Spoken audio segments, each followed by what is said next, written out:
Good morning. Human health and disease हा chapter आपला सुरू आहे. त्यामध्ये 7 ते 8 प्रकारचे आजार आपण बघितलेले आहेत. ते सर्व आजार इन्फेक्शियस डिसीजेस होते, बरोबर. आज आपण बघणार आहोत नॉन इन्फेक्शियस डिसीज किंवा नॉन कम्युनिकेबल डिसीज. त्यामधला पहिला डिसीज आहे कॅन्सर.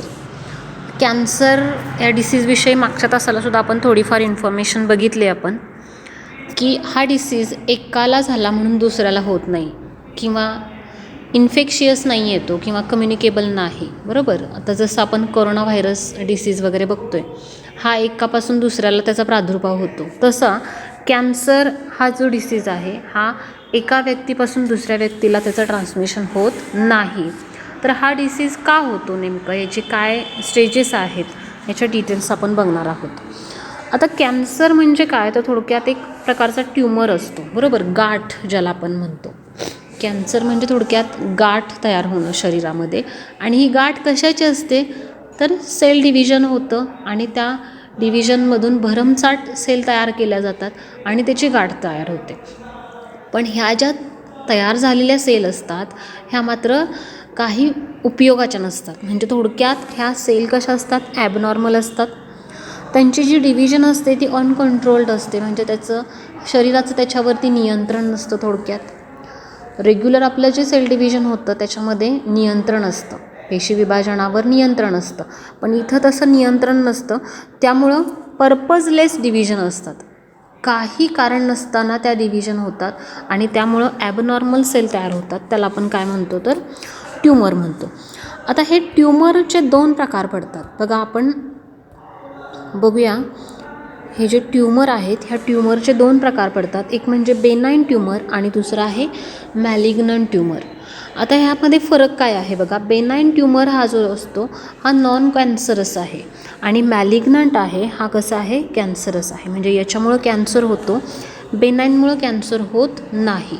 ह्या दोघांमध्ये फरक काय, बेनाईन ट्यूमर जे असतात हे स्मॉल असतात, आकारानं कमी असतात. मॅलिग्नंट ट्यूमर आकारानं जास्त असतात, मोठे असतात. यांची ग्रोथ जी आहे ती स्लो ग्रोथ असते आणि मॅलिग्नंटची ग्रोथ असते ती फास्ट असते. म्हणजे हे बेनाईन ट्यूमर जे असतात यांची वाढ शरीरामध्ये बऱ्याच गाठी आपल्या दिसून येतात. बऱ्याचदा गाठ तयार होते, पण त्या प्रत्येक गाठी कॅन्सरच्या असतात असं नाही. मग कॅन्सरच्या नसणाऱ्या गाठींना थोडक्यात बेनाईन ट्यूमर म्हणायचं आणि कॅन्सरच्या गाठींना मॅलिग्नंट ट्यूमर म्हणायचं. ह्या कॅन्सरच्या गाठी ज्या असतात ह्या फास्ट ग्रो होतात, म्हणजे त्यांची साईज पटकन वाढते. नॉन इन्व्हेजिव्ह बेनाईन ट्यूमर कसे असतात, नॉन इन्व्हेजिव्ह म्हणजे ते साईडला इन्फेक्ट करत नाहीत, म्हणजे त्या गाठीच्या साईडचा एरियाला इन्फेक्शन करत नाहीत. ह्या इन्व्हेजिव्ह असतात, साईडला इफेक्ट करतात. वेल डिफरन्शिएटेड आणि पुअरली डिफरन्शिएटेड हा एक त्यांच्यामधला महत्त्वाचा फरक आहे.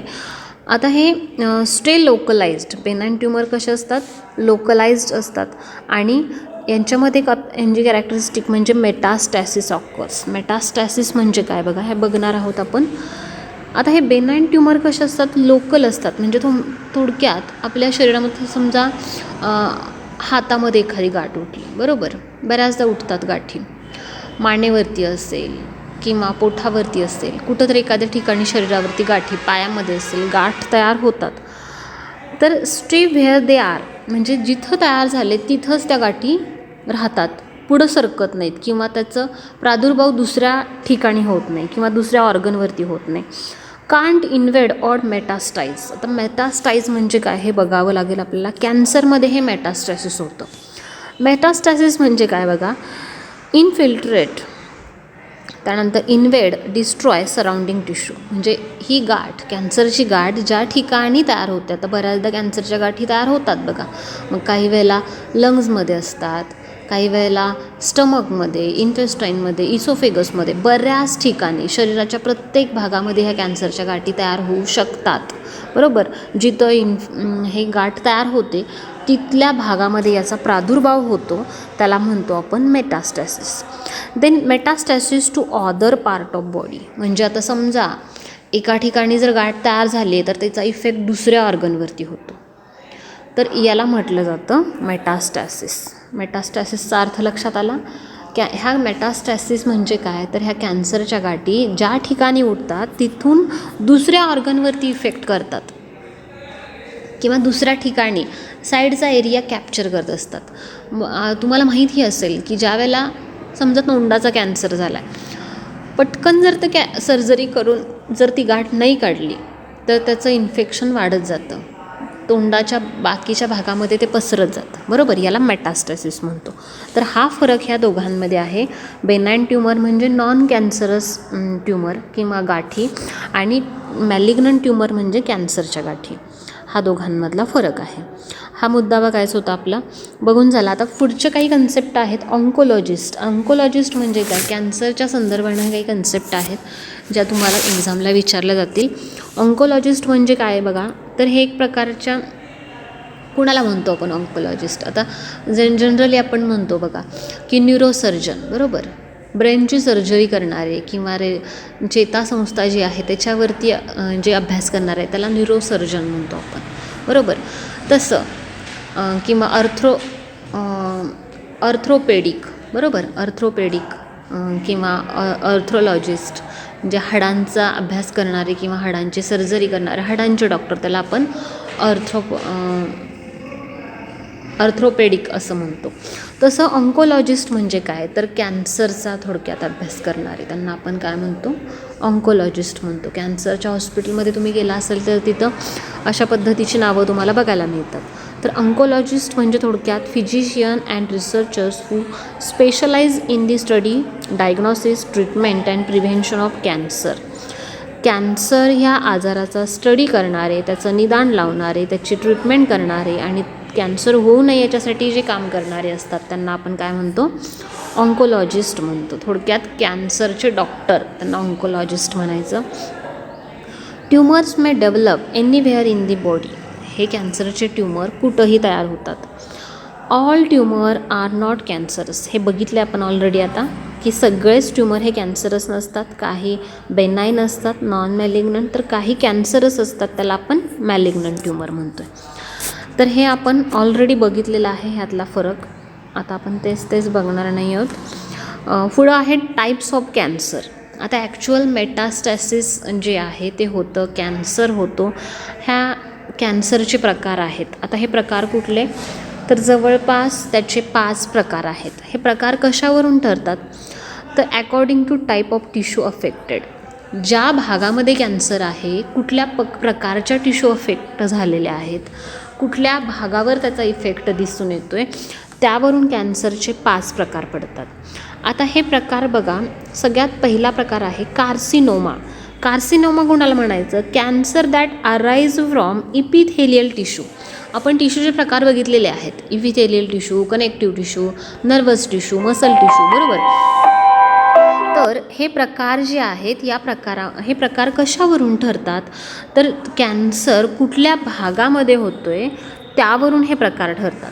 ठीक आहे. आता हे पहिला प्रकार आपण बघितला तो म्हणजे कार्सिनोमा. हा कार्सिनोमा प्रकार म्हणजे काय, तर इपिथेलियल टिश्यूला जर कॅन्सर होत असेल तर त्याला आपण कार्सिनोमा म्हणतो आहे.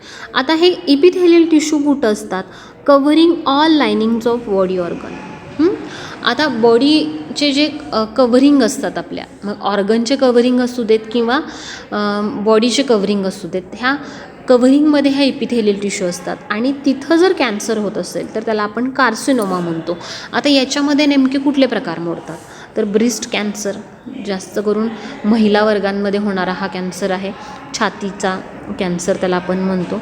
त्यानंतर लंग्स कॅन्सर, फुफ्फुसाला होणारा cancer, cancer of stomach, skin cancer, पोटामध्ये होणारा, आणि स्किन कॅन्सर म्हणजे त्वचेला होणारा. त्वचा ही एक इपिथेलियल टिश्यूपासून बनते, बरोबर.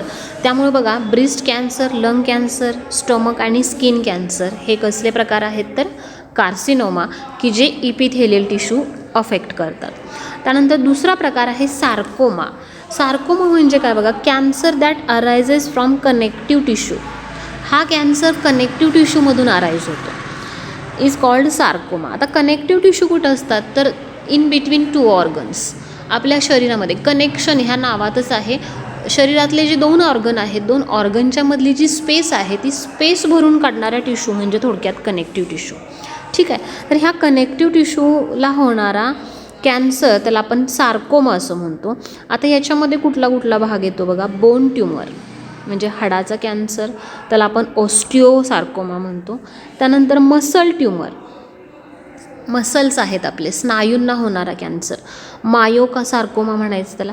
सार्कोमा म्हणजे कॅन्सर थोडक्यात कुठला, कनेक्टिव्ह टिश्यूचा. त्यानंतर कॅन्सर ऑफ कार्टिलेज, त्याला कॉन्ड्रोसार्कोमा म्हणायचं. कार्टिलेज म्हणजे काय, सॉफ्ट बोन, मऊ हाडं जी आपल्या शरीरामध्ये असतात, जसं की कानाचं हाड, नाकाचं हाड, हे सॉफ्ट बोन आहेत, बरोबर. तर ह्या सार्कोमा म्हणजे काय, तर कार्टिलेजला होणारा कॅन्सर. आणि कॅन्सर ऑफ ॲडिपोज टिश्यू, त्याला लायपोसार्कोमा म्हणायचं. ॲडिपोज टिश्यू म्हणजे थोडक्यात ज्या फॅट स्टोरेजिंग टिश्यू असतात त्याला आपण ॲडिपोज टिश्यू म्हणतो. तर याला होणारा कॅन्सर त्याला म्हणायचं लायपोसार्कोमा किंवा कॅन्सर ऑफ ॲडिपोज टिश्यू. लक्षात आलं. सार्कोमा हा एक कॅन्सरचा प्रकार आहे की जो कनेक्टिव्ह टिश्यूपासून आराईज होतो. तिसरा प्रकार आहे लिम्फोमा. आपण कॅन्सरचे प्रकार बघतोय.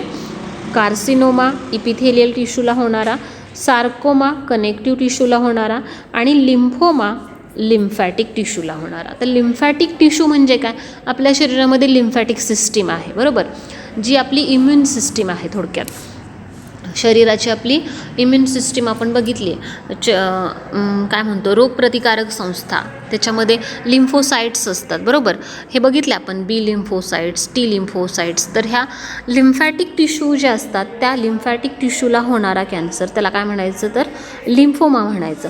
आता हे कुठं आढळून येतं, तर lymphatic nodes, spleen tissue and immune system. आता हे स्प्लीन मराठीमध्ये आपण त्याला प्लिहा म्हणतो. आता हे स्प्लीन किंवा लिम्फॅटिक नोड हे काय आहेत, तर लिम्फॅटिक सिस्टीममधले काही विशिष्ट भाग आहेत की ज्याच्यामध्ये ह्या अँटीबॉडीज तयार केल्या जातात. लिम्फॅटिक टिश्यू आहेत, तर तिथं हा होणारा कॅन्सर आहे त्याला आपण लिम्फोमा म्हणतो. थोडक्यात इम्युन सिस्टीमला होणारा कॅन्सर असं लक्षात ठेवा. इम्युन सिस्टीमला होणारा कॅन्सर म्हणजे लिम्फोमा. तिसरा प्रकार बघितला. चौथा प्रकार आहे ल्युकेमिया. ल्युकेमिया म्हणजे ब्लड कॅन्सर, रक्ताचा कॅन्सर, त्याला ल्युकेमिया असं म्हटलं जातं. Which there is a excessive formation of white blood cell. आता हे व्हाईट ब्लड सेल म्हणजेच ल्युकोसाइट्स, बरोबर. हा नाव कशावरून पडलं आहे, तर ल्युकोसाइट्स म्हणजे पांढऱ्या पेशी. पांढऱ्या पेशींना होणारा कॅन्सर म्हणून त्याला ल्युकेमिया म्हणायचं. ब्लड कॅन्सर कॉमन टर्म आहे, ब्लड कॅन्सर. आता ल्युकेमिया झालेले जे व्यक्ती असतात, ब्लड कॅन्सर झालेल्या व्यक्ती, त्यांच्यामध्ये हाय ल्युकोसाईट काउंट असतो, म्हणजे पांढऱ्या पेशींचा काउंट त्यांचा हाय असतो. नॉर्मली जर बघितलं आपण तर पांढऱ्या पेशी ह्या साधारण 5,000 ते 14,000 या रेंजमध्ये पांढऱ्या पेशी आपल्या शरीरामध्ये असतात. पण कॅन्सर झालेल्या किंवा ब्लड कॅन्सर झालेल्या व्यक्तींचं जर ब्लड काउंट आपण बघितला तर त्यांच्यामध्ये पांढऱ्या पेशींची संख्या ही लाखांमध्ये असते. पण ह्या ज्या पांढऱ्या पेशी असतात ह्या मात्र कशा असतात, तर ह्या इनकॅपेबल ऑफ फायटिंग इन्फेक्शन. WBC पांढऱ्या पेशी ह्या आपल्या शरीराच्या सैनिक पेशी आहेत, बरोबर. पण कॅन्सरमध्ये ह्या पेशी लाखांमध्ये तयार होतात, मात्र त्या ॲबनॉर्मल असतात. They can't fight against the infection. आपल्या शरीरामध्ये जर एखादं इन्फेक्शन झालं तर त्याच्यासाठी फाईट करायचं कपॅसिटी मात्र त्यांच्यामध्ये नसते. ह्या पांढऱ्या पेशी मात्र ॲबनॉर्मल असतात, कांट फाईट अशी त्यांची कॅरेक्टरिस्टिक आहे. Types of leukaemia such as monocytic leukaemia, lymphoblastic leukaemia, ह्याच्यामध्ये बरेच प्रकार आहेत. ब्लड कॅन्सरमध्ये सुद्धा बरेच प्रकार आहेत. फार डिटेलमध्ये आपल्याला नाही आहे, फक्त लक्षात ठेवा ब्लड कॅन्सर म्हणजे ल्युकेमिया, आणि यांच्यामध्ये काय होतं तर WBCचा काउंट म्हणजे ल्युकोसाईटचा काउंट हा वाढलेला असतो आणि त्या WBC मात्र ॲबनॉर्मल असतात की ज्या इन्फेक्शनच्या अगेन्स्ट फाईट करू शकत नाहीत. त्यानंतर ॲडिनोकार्सिनोमा. आता ॲडिनोकार्सिनोमा म्हणजे काय, तर थोडक्यात ग्लँड्युलार टिश्यू. आपल्या शरीरामध्ये वेगवेगळ्या प्रकारच्या ग्लँड्स आहेत, ग्रंथी आहेत, तर त्या ग्रंथींना होणारा कॅन्सर त्याला काय म्हटलं जातं, ॲडिनोकार्सिनोमा. हे लक्षात ठेवा. आता ह्या cancer arise in thyroid gland, pituitary gland, adrenal gland, बरोबर बऱ्याच ग्रंथी आहेत. त्या ग्रंथींना होणारा कॅन्सर म्हणजे थोडक्यात ॲडिनोकार्सिनोमा. तर हे लक्षात ठेवा. कॅन्सरचे 5 प्रकार आपण बघितले बघा. कार्सिनोमा इपिथेलियल टिश्यूला होणारा कॅन्सर, त्यानंतर सार्कोमा कनेक्टिव्ह टिश्यूला होणारा कॅन्सर, लिम्फोमा लिम्फॅटिक टिश्यूला होणारा कॅन्सर, ल्युकेमिया म्हणजे ब्लड कॅन्सर ल्युकोसाइट्सला होतो, आणि ॲडिनोकार्सिनोमा म्हणजे थोडक्यात ग्लँड्युलर कॅन्सर, ग्लँड्सना होणारा कॅन्सर. आता हे प्रकार आपण बघितलेत. Causes of the cancer, cancer होण्याची कारणं काय. आता हा इन्फेक्शियस डिसीज तर नाही आहे, म्हणजे एकापासून दुसऱ्याला प्रादुर्भाव होणारा तर डिसीज नाही आहे, पण हा कशामुळे होतो. आता बऱ्याचदा डॉक्टरांना जर आपण विचारलं की नेमका कॅन्सर कशामुळे होतो आहे, कारणं बरीच आहेत, पण still not very clear as to how cancer is caused. बघा, हे सगळ्यात महत्त्वाचं. हा कॅन्सर जो रोग आहे ना, आत्ताच्या या युगामधला सगळ्यात वर्स्ट जर कुठला डिसीज असेल तर तो कॅन्सर आहे. बऱ्याच आजारांवरती औषध आहेत, पण कॅन्सरवरती प्रॉपर इलाज ज्याला आपण म्हणतो की 100% गॅरंटी असणारं औषध असं कॅन्सरवरती नाही आहे. आणि त्याचं कारणसुद्धा थोडंसं क्लिअर होऊ शकलेलं नाही अजून, की ह्या कारणामुळेच कॅन्सर होतो. हां, कारणं बरीच आहेत, पण प्रॉपर कारण आपण सांगू शकत नाही. Several factors are now known to be cancer causing called carcinogenic. ज्या घटकांमुळं कॅन्सर होतो त्या घटकांना किंवा त्या गोष्टींना कार्सिनोजेन्स असं म्हणतात किंवा कार्सिनोजेनिक फॅक्टर्स असं म्हणतात. आता त्यामध्ये बरेच केमिकल आहेत. हे केमिकल कुठले बघा. Chemicals are known to induce cancer. मग त्यामध्ये निकोटीन आणि कॅफेन, बरोबर, हे आपल्याला माहीत आहे आता की हे प्रोडक्ट जे आहेत निकोटीन तंबाखूमध्ये असतं, बरोबर, कॅफेन. आता हे तयार कधी होतं तर combustion of coal and oils. ह्या कंबशन म्हणजे थोडक्यात ज्वलन, बरोबर. ह्या ज्वलनामधून हे निकोटीन आणि कॅफेन तयार होत असतं. म्हणजे मादक पदार्थ जे आहेत, तंबाखू असेल किंवा ड्रग्ज असतील, यांचं ज्या वेळेला आपण सेवन करतो त्याचं ज्वलन होतं आणि त्याच्यामधून हे पदार्थ तयार होतात, बरोबर. त्यानंतर पॉलिसायक्लिक हायड्रोकार्बन. आता हे पॉलिसायक्लिक हायड्रोकार्बन हे सम सेक्स हार्मोन्स आहेत, ॲबनॉर्मल सेक्स हार्मोन, याच्यामुळे होतं. स्टिरॉइड्स आहेत काही, मे कॉजेस कॅन्सर. त्यानंतर ब्रेस्ट कॅन्सर हा कशामुळे होतं तर जनरली हा वुमनमध्ये होणारा आहे हू ॲव्हॉइड ब्रेस्ट फिडिंग. बघा, आत्ताच्या एक अलीकडच्या काळामध्ये ब्रेस्ट फिडिंग करणं म्हणजे लहान मूल जन्माला आल्यानंतर त्याला दूध पाजलं जातं. तर बऱ्याच महिला ज्या असतात 21व्या शतकातल्या महिला म्हणून त्या ब्रेस्ट फिडिंग करत नाहीत. बरीच कारणं आहेत, बॉडी फिगर मेंटेन करणं वगैरे, ह्या त्या गोष्टी आहेत की त्यासाठी त्या ब्रेस्ट फिडिंग करणं अव्हॉइड करतात, लहान मुलाला दूध पाजत नाहीत. पण त्याच्यामुळं काय होतं, नॉर्मल सिच्युएशन आहे की मूल जन्माला आलं की लगेचच ब्रेस्ट फिडिंग करणं गरजेचं असतं, किंवा मिल्क प्रोडक्शनची प्रोसेस आहे ती त्या मेमरी ग्लँडमध्ये सुरू होते. मग ती सुरू झालेली प्रोसेस जर आपण ॲबनॉर्मली स्टॉप करत असू, आपण ब्रेस्ट फिडिंग करत नसू, तर मात्र तिथं गाठी तयार होतात आणि that tumour may be breast cancer, बरोबर. ते ब्रेस्ट फिडिंग न करणाऱ्या महिलांमध्ये ब्रेस्ट कॅन्सर होण्याचं प्रमाण जास्त असतं. त्यानंतर एक एक्सेप्शनल केस म्हणजे एक व्हायरससुद्धा आहे की ज्याच्यामुळं कॅन्सर होतो. तर ॲक्च्युली हा व्हायरसचं स्प्रेडिंग असं फास्ट किंवा होत नाही, जसं कोरोना व्हायरसचं होते तसं स्प्रेडिंग याचं नाही आहे. मात्र एक व्हायरस आहे, त्या ह्युमन पॅपिलोमा व्हायरस त्याचं नाव आहे, ह्युमन पॅपिलोमा व्हायरस. याच्यामुळं काय होतं तर या व्हायरसमुळं कॅन्सर होतो. कॅन्सर कॉझिंग व्हायरस, त्याचं नाव लक्षात ठेवा, ह्युमन पॅपिलोमा व्हायरस, HPV हे नाव लक्षात ठेवा. HPV म्हणजे ह्युमन पॅपिलोमा व्हायरस. त्यानंतर ऑन्कोजीन्स. काही जीन असतात आपल्या शरीरामध्ये, त्या जीनमुळं सुद्धा कॅन्सर होतो. सेल्युलर ऑन्कोजीन आणि प्रोटो ऑन्कोजीन. आता हे जीन जे असतात त्या बऱ्याचदा काय होतं, जीनमध्ये म्युटेशन होतं. म्युटेशन म्हणजे काय, तर sudden change in genetic makeup. आपल्या DNA किंवा जीनमध्ये अचानक बदल होतो आणि त्या बदलामुळं बऱ्याचदा सेल डिव्हिजन ॲबनॉर्मल होतात आणि त्यामुळं काय होतं तर कॅन्सर होतो. आता इथं दिलं आहे बघा, DNA प्रोटो ऑन्कोजीन आहे ह्याच्यामध्ये काय झालं, म्युटेशन झालं. ह्या म्युटेशनमुळं हा ऑन्कोजीन तयार झाला आणि इथं काय झालं आहे तर डिरेग्युलेटेड सेल डिव्हिजन झाले. म्हणजे सेल डिव्हिजन करणाऱ्या जीनमध्येच काय झाले, म्युटेशन झाले आणि त्यामुळे ॲबनॉर्मल सेल डिव्हिजन होते आणि पर्यायानं कॅन्सर होतो.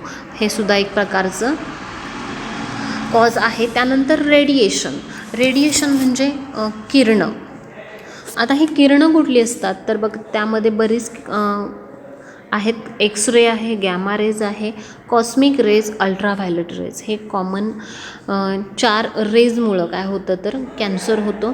मग बघा, X-ray, gamma rays, cosmic rays आणि अल्ट्राव्हायोलेट रेज. आता हे जे असतात ह्या रेजमुळं स्किन कॅन्सरचा धोका असतो आपल्याला.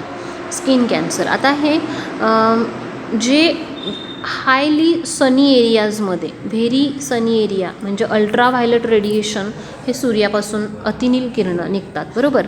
तर या अशा जास्त अतिनील किरणांचा मारा जिथं होतो अशा एरियामध्ये काम करणाऱ्या लोकांना स्किन कॅन्सरचा धोका जास्त असतो. शिवाय गॅमा रेज, एक्स रेज हे रेज वापरले जातात बघा, म्हणजे बटाट्यांची वगैरे साठवणूक करून ठेवण्यासाठी गॅमा रेजचा वापर केला जातो किंवा एक्स रेजचा वापर केला जातो. ह्या रेजमधून सुद्धा काय होतं, कॉस्मिक रेज असतील तर ह्या रेजमुळं सुद्धा स्किन कॅन्सर, म्हणजे थोडक्यात रेडिएशनमुळं, किरणोत्सारी पदार्थांमुळं सुद्धा कॅन्सर होतो. त्यानंतर ॲडिक्शन, व्यसन. आता व्यसनामध्ये बघा, बऱ्याच लोकांना स्मोकिंगची सवय असते. Chewing tobacco leads to cancer of mouth, lip and lungs. तंबाखू खाण्यामुळे कॅन्सर होतो. हे जनरली आपल्या ऐकण्यामधले आहेत. त्यानंतर दारू पिण्यामुळं म्हणजे अल्कोहोल कन्झम्पशन, त्याच्यामुळं इसोफेगस, स्टमक, इंटेस्टाईन आणि लिव्हरचा कॅन्सरचा धोका असतो. आणि ड्रग्स, नशिले पदार्थ घेतले जातात त्याच्यामुळं सुद्धा कॅन्सरचा धोका असतो.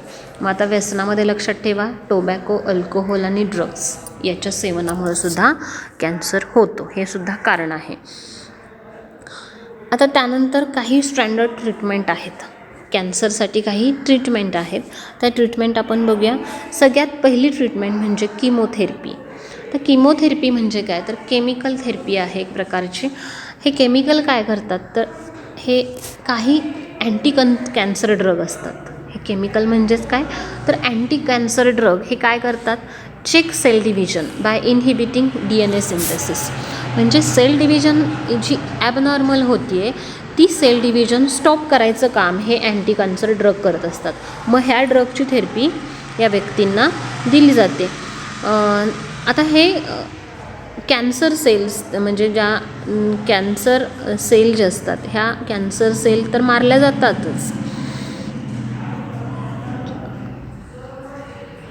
कारण ह्या अँटी कॅन्सर ड्रगमुळं काय होतं तर ॲबनॉर्मल सेल डिव्हिजन थांबवली जाते. शिवाय कॅन्सर सेलसुद्धा मारल्या जातात. पण काही त्याचे साईड इफेक्ट आहेत. जसं की बघा, बरेच कॅन्सर पेशंट असतात त्यांना किमोथेरपी दिल्यानंतर हेअर लॉस होतात किंवा ॲनिमिया, अशक्तपणा येतो. आता हे हेअर लॉस कशामुळे होतं तर हे अँटी कॅन्सर ड्रग जे असतात हे यांच्यामुळेच हेअर लॉस होत असतं. त्यामुळे बऱ्याच कॅन्सर पेशंटचं तुम्ही बघितलं असेल, किमोथेरपी दिली की त्यांचे केस गळतात, पूर्ण शरीरावरचे केस गळून पडतात. ॲनिमिया म्हणजे अशक्तपणा येतो. पण ज्या वेळेला ही ट्रीटमेंट थांबवली जाते त्यावेळेला परत ते रिकरेक्ट केलं जातं, म्हणजे केस उगवून येतात किंवा अशक्तपणा कमी येतो. त्यानंतर रेडिओथेरपी, दुसरी ट्रीटमेंट आहे रेडिओथेरपी. रेडिओथेरपीमध्ये काय केलं जातं तर किमोथेरपीसोबतच काही साईड ट्रीटमेंट म्हणून रेडिओथेरपी दिली जाते.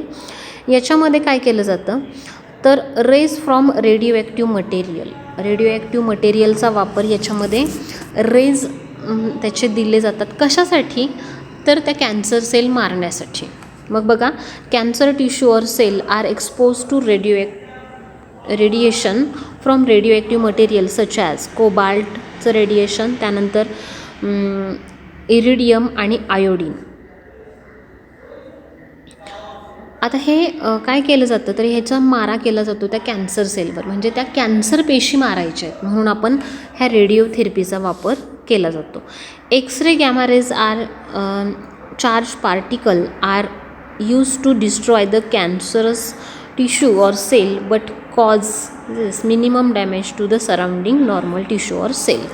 बाकीच्या नॉर्मल बॉडी सेलपेक्षा ह्या कॅन्सर सेल मांडण्यासाठी ह्या एक्सरे गॅमा रेजचा किंवा कोबाल्ट, इरिडियम आणि आयोडीन रेजचा वापर केला जातो आणि त्या कॅन्सर सेल मारल्या जातात. पण ज्यांना रेडिएशन दिलेलं आहे त्यांच्यामध्ये दिसून येतं बघा की ती जागा थोडीशी काळी पडलेली असते, कारण तिथल्या सेल्स मारल्या जातात, जाळल्या जातात, थोडक्यात बर्न केल्या जातात ह्या रेडिएशननं. त्यामुळं थोडाफार इफेक्ट हा नॉर्मल बॉडी सेलवरती सुद्धा होत असतो. त्यानंतर पुढची ट्रीटमेंट आहे, इफेक्टिव्ह ट्रीटमेंट आहे, ती म्हणजे सर्जरी. आता ही सर्जरी म्हणजे थोडक्यात ऑपरेशन. सर्जरी म्हणजे operation, entire cancerous tissue or cell remove surgically. आता ज्या भागामध्ये गाठ तयार झाली आहे कॅन्सरची, ही ट्रीटमेंट शक्यतो ल्युकेमियाला म्हणजे ब्लड कॅन्सरला चालत नाही सर्जरी.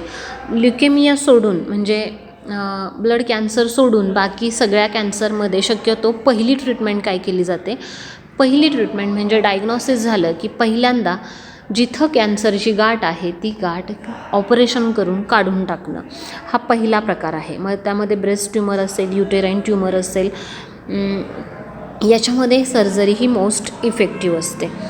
आता ह्या ट्रीटमेंटसोबत म्हणजे सर्जरी केल्यानंतर आणखी काही भाग थोडासा, काही सेल ह्या एस्केप होऊ शकतात. एस्केप म्हणजे निघू शकतात तिथून किंवा सुटू शकतात सर्जरीमधून.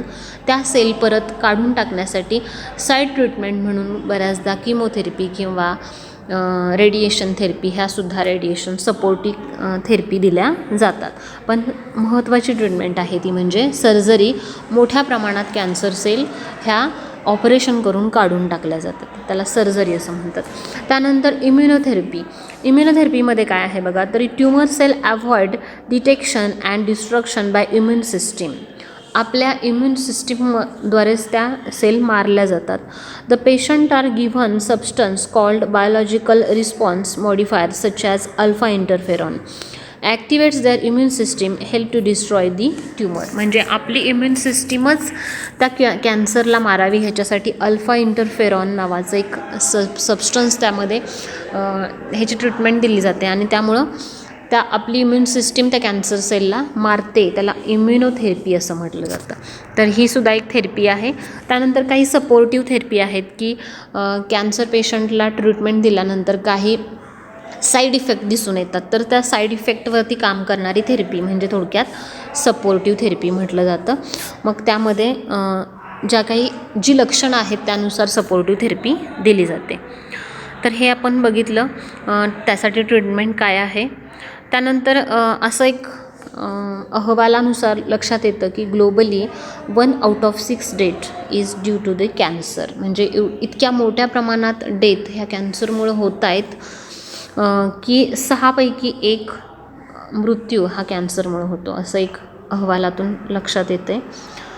त्यानंतर कॅन्सर होऊ नये म्हणून काय केलं पाहिजे, तर इट हेल्दी डाएट, बरोबर. त्यानंतर लिमिट युअर अल्कोहोल इनटेक, त्याच्यावरती लिमिटेशन पाहिजे. बी फिजिकली ॲक्टिव्ह, व्यायाम केला पाहिजे. डोंट स्मोक, धूम्रपान करणं टाळलं पाहिजे. Make your home smoke free. त्यानंतर avoid too much sun and use protection,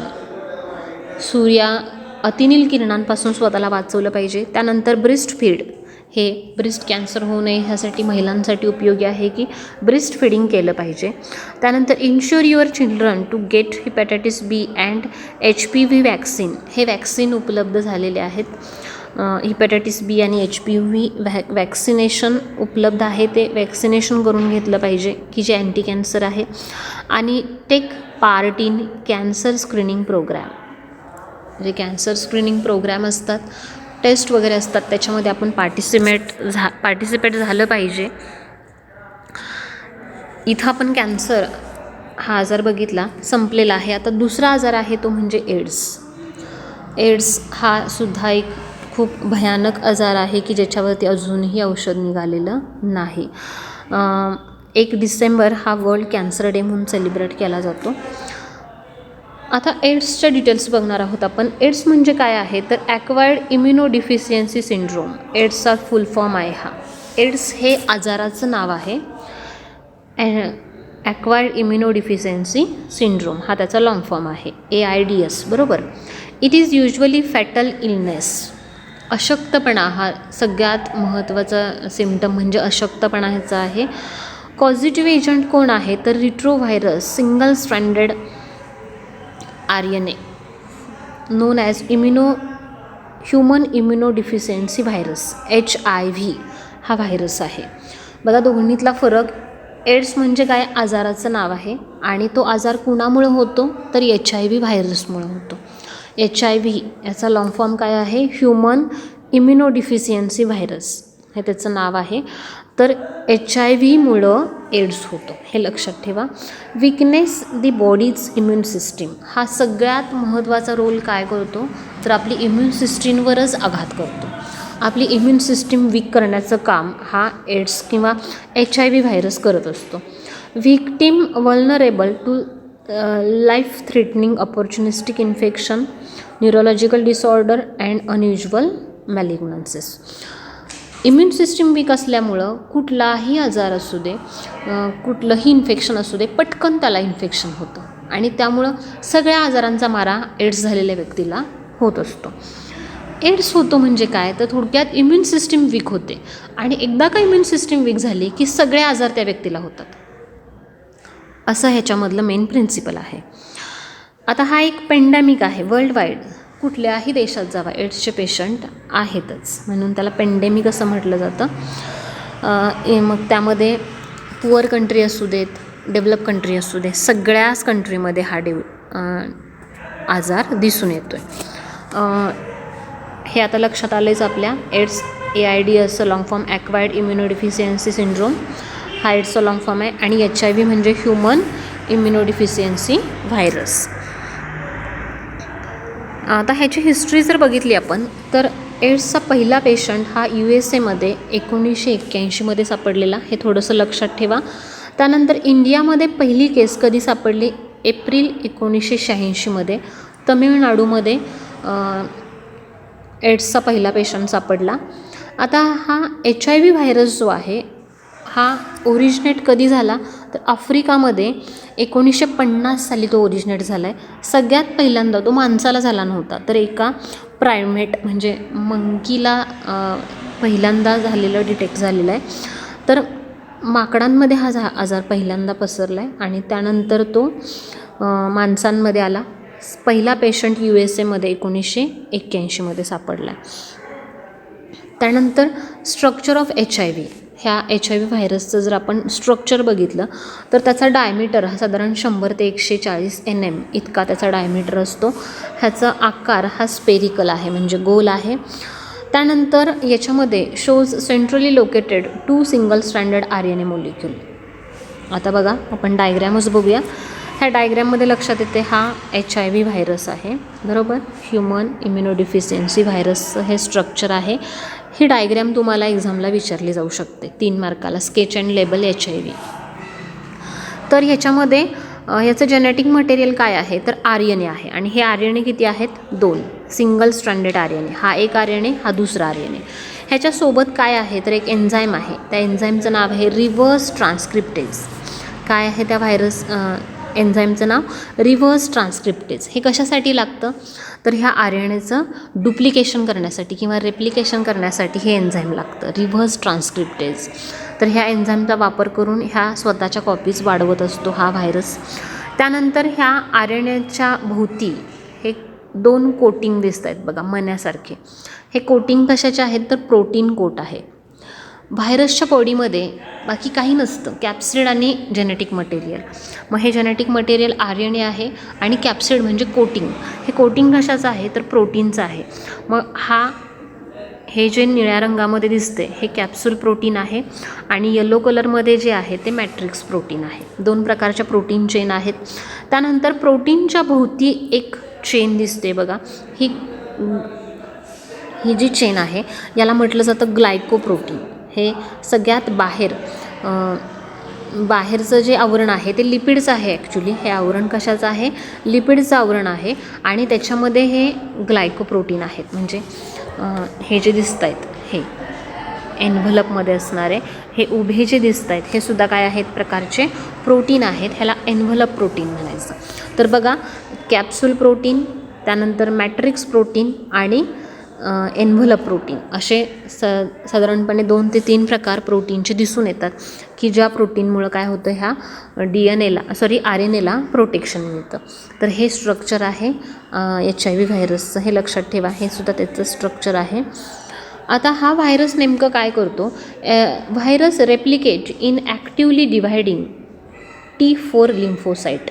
आपल्या लिम्फॅटिक सिस्टीममध्ये T4 सेल असतात. आपण T सेल बघितलेत बरोबर. तर ह्या T4 सेल ज्या असतात ह्या सेलचा वापर करून ते स्वतःच्या कॉपी डुप्लिकेट करतो हा व्हायरस आणि त्याला इन्फेक्शन करतो. Remain in latent stage in lymphoid स्टेल. आता हा व्हायरस जो आहे हा ॲक्च्युली ह्या इन्फेक्टिव्ह साईट लक्षात ठेवायचं T4 सेलला इन्फेक्शन करतो. T4 लिम्फोसाईट हे नाव लक्षात ठेवा. T4 लिम्फोसाईटला ह्याचं पहिलं इन्फेक्शन असतं. आता हा व्हायरस कुठं आढळतो बघा. Found in greatest concentration in ब्लडमध्ये असतो हा व्हायरस. सीमेनमध्ये असतो. सीमेन म्हणजे बघा, लक्षात येते का तुमच्या? मेल रिप्रोडक्टिव्ह सिस्टीममध्ये जे स्पर्म्स तयार होतात त्या स्पर्मसोबत जे लिक्विड पार्ट असतो त्याला सीमेन असं म्हणतात. म्हणजे स्पर्म विथ लिक्विड पार्ट त्याला सीमेन म्हणायचं. त्यानंतर सेरेब्रोस्पायनल फ्लुइड CSF म्हणजे काय? ब्रेनमध्ये जो द्रवपदार्थ असतो, ब्रेनच्या साईडला जो द्रवपदार्थ आहे त्याला CSF म्हणतात किंवा सेरेब्रोस्पायनल फ्लुइड म्हणतात. चेतासंस्थामध्ये असणारं लिक्विड आहे हे. याच्यामध्ये ह्या HIV व्हायरसचं प्रमाण हे जास्त असतं. आता लेसर एक्स्टेंटिन कमी प्रमाणात, मायनर प्रमाण असतं पण असतं कुठं? टीयर्स, अश्रूंमध्ये, मिल्क, ब्रेस्ट मिल्क जे आहे आईमध्ये तयार होतं, युरिनमध्ये असतं थोडंफार, त्यानंतर सलायवा लाळेमध्ये आणि सर्वायकल अँड व्हजायनल सिक्रिशन. सर्वायकल आणि व्हजायनल सिक्रिशन म्हणजे थोडक्यात रिप्रोडक्टिव्ह सिस्टीममधून जे सिक्रिशन बाहेर पडतात फिमेलमध्ये त्याला सर्वायकल आणि व्हजायनल सिक्रिशन म्हणतात. याच्यामध्ये थोडंसं प्रमाण याचं कमी असतं. तर मोड ऑफ ट्रान्समिशन HIV व्हायरसचं ट्रान्समिशन नेमकं कसं होतं? म्हणजे एका व्यक्तीपासून दुसऱ्या व्यक्तीला याचं ट्रान्समिशन नेमकं कसं होतं? तर अनसेफ सेक्शुअल कॉन्टॅक्ट, हे आता माहीतच आहे तुम्हाला. लैंगिक संबंध जे असतात ते अनसेफ ठेवले जातात. त्यानंतर ब्लड ट्रान्सफ्युजन, एका व्यक्तीमधून दुसऱ्या व्यक्तीला निडलमधून सुद्धा ह्याचं ट्रान्समिशन होऊ शकतं. म्हणजे निडल शेअर, आता अलीकडं ते प्रमाण कमी झालं आहे पण बऱ्याच पूर्वी काय करायचे, एका व्यक्तीला वापरलेली सुई उकळून परत दुसऱ्या व्यक्तीला वापरायची, पण त्यामध्ये सुद्धा ह्याचं इन्फेक्शन होण्याची शक्यता असते. फ्रॉम मदर टू चाइल्ड म्हणजे प्लासेंटा थ्रू काय होतं, आईकडून बाळाला रक्तपुरवठा होत असतो. म्हणजे जे काही रक्तामधलं मटेरियल आहे ते प्रोव्हाइड होत असतं. त्याचबरोबर हा ब्लडमध्ये असणारा व्हायरससुद्धा आईकडून बाळाला जाऊ शकतो प्रेग्नन्सी दरम्यान. त्यानंतर हे प्रेग्नंट वुमनमध्ये होतं. शिवाय ब्रेस्ट मिल्क, फीडिंग करणारी जी आई असते, म्हणजे आफ्टर प्रेग्नन्सी जर इन्फेक्शन झालं असेल आणि त्यावेळेला जर आई ब्रेस्ट फिडिंग करत असेल तर त्या दुधामधून त्या बाळाला त्याचं इन्फेक्शन होऊ शकतं. म्हणजे हा व्हायरस जाऊ शकतो. त्यानंतर काही प्रमाणात ब्लड ट्रान्सफ्युजन जे आहे म्हणजे किंवा ऑर्गन ट्रान्सफ्युजन जे आहे, अफेक्टेड पर्सनचं जर ऑर्गन किंवा ब्लड हे जर पाठवलं तर इम्प्लांटेशन केलं तर त्याच्यामधून काय होऊ शकतं, इन्फेक्शन होऊ शकतं एड्सचं. आता हे होऊ नये म्हणून नॉट स्प्रेड बाय, हे एक अवेअरनेस असला पाहिजे आपल्यामध्ये की HIVचं इन्फेक्शन जे आहे हे नॉट स्प्रेड बाय म्हणजे कशामधून होत नाही. कॅज्युअल कॉन्टॅक्ट म्हणजे हगिंग, मिठी मारणं किंवा मॉस्किटो बाईट. मच्छर चावल्यामुळं तर अजिबातच होत नाही. त्यानंतर पार्टिसिपेशन इन स्पोर्ट्स, एकत्र खेळल्यामुळं होत नाही, किंवा हँडशेक, हात आंदोलन केल्यामुळं, किंवा क्लॉथ शेअरिंग म्हणूनसुद्धा होत नाही. एका स्विमिंग पूलमध्ये पोहण्यानंसुद्धा ह्याचं इन्फेक्शन होत नाही. आता क्लिनिकल मॅनिफेस्टेशन म्हणजे थोडक्यात ह्याची जी अवस्था आहेत, एड्सच्या अवस्था, सुरुवातीला फक्त इनिशियल इन्फेक्शन असतं, म्हणजे त्यामध्ये अँटीबॉडी डेव्हलप होतात, म्हणजे HIV व्हायरस आला की त्याच्या अपोजमध्ये अँटीबॉडी आपल्या शरीरामध्ये तयार होतात. त्यानंतर सिम्टमॅटिक कॅरियर स्टेज, या स्टेजमध्ये कॅरियर म्हणजे एका व्यक्तीपासून दुसऱ्या व्यक्तीला ह्याचं इन्फेक्शन होऊ शकतं क्लोज कॉन्टॅक्ट आल्यानंतर, म्हणजे सेक्स्युअल कॉन्टॅक्ट किंवा ब्लड कॉन्टॅक्ट आला तर होतं हे. असिम्टमॅटिक म्हणजे याच्यामध्ये त्या व्यक्तीला काहीही लक्षणं दिसत नसतात.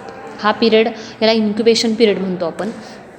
ह्या इन्क्युबेशन पिरियड कितीही बराच लाँग पिरियड आहे. आपण पुढं बघूया. एड्स रिलेटेड कॉम्प्लेक्स आणि ॲक्च्युअल एड्स. आता ह्या स्टेजेस बघा. पहिल्यांदा काय होतं बघा, इनिशियल इन्फेक्शन झाल्यानंतर 2 ते 8 वीकमध्ये काय होतं तर अँटीबॉडीज तयार होतात. ही पहिली स्टेज. त्यानंतर असिम्टमॅटिक कॅरियर स्टेज. ही स्टेज म्हणजे याच्यामध्ये इन्क्युबेशन पिरियड म्हणतो 6 महिने ते 10 वर्षापर्यंतसुद्धा काही व्यक्तींमध्ये याचा इन्क्युबेशन पिरियड असू शकतो. म्हणजे HIV व्हायरसचं इन्फेक्शन झालं आहे मात्र काही सिम्टम दिसत नाही. मग 6 मंथ ते 10 वर्ष इतका पिरियड त्या व्यक्तींमध्ये लागू शकतो सिम्टम दिसायला. त्यानंतर एड्स रिलेटेड कॉम्प्लेक्स, याच्यामध्ये काय होतं तर ॲक्च्युअल साईन्स दिसायला लागतात. मग त्यामध्ये काय होतं बघा, लॉंगर फीवर आहे, फटीक आहे, अनएक्सप्लेन डायरिया आहे, नाईट स्वेट आहे, रात्री घाम येणं, शॉर्टनेस ऑफ ब्रीथ, त्यानंतर loss of more than 10% of body weight, वजन कमी होणं, हे त्याच्या काही लक्षणं आहेत. त्यानंतर AIDS is the end stage, शेवटची स्टेज आहे. याच्यामध्ये characterised by threatening opportunistic infection, tuberculosis. त्यानंतर ह्या व्यक्तीमध्ये ट्युबरक्युलोसिस म्हणजे TB होणं किंवा एखाद्या प्रकारचा कॅन्सर होणं, ही लक्षणं शेवटच्या स्टेजमध्ये दिसतात. म्हणजे थोडक्यात एड्स ही शेवटची स्टेज आहे. आता प्रिव्हेंटिव्ह मेजर्स, एड्स होऊ नये याच्यासाठी आपण काळजी घेतली पाहिजे. कारण सगळ्यात महत्त्वाचं, एड्स हॅज नो क्युअर. एड्समधून व्यक्ती बरी होऊ शकत नाही.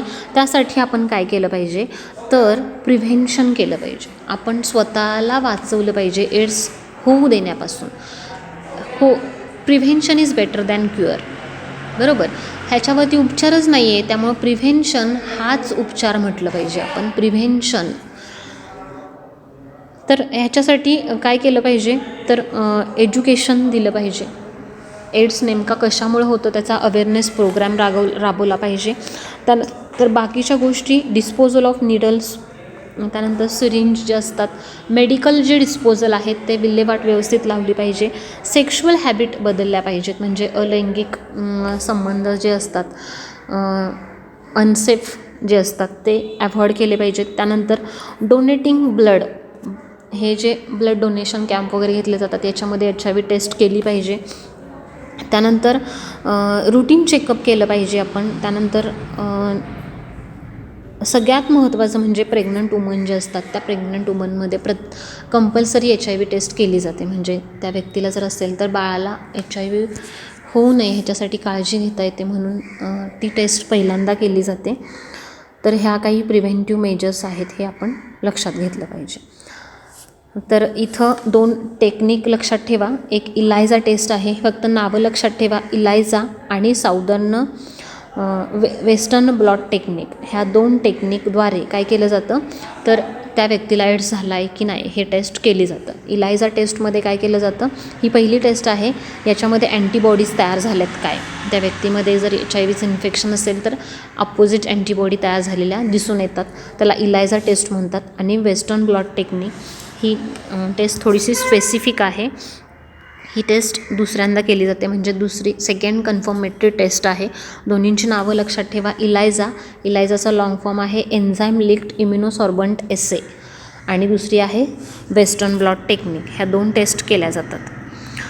तर इथं एड्स आणि कॅन्सर हे 2 डिसीज आपले बघून झालेले आहेत. ह्याचा अभ्यास करा. आता आपण थांबूया. ठीक आहे, थँक्यू.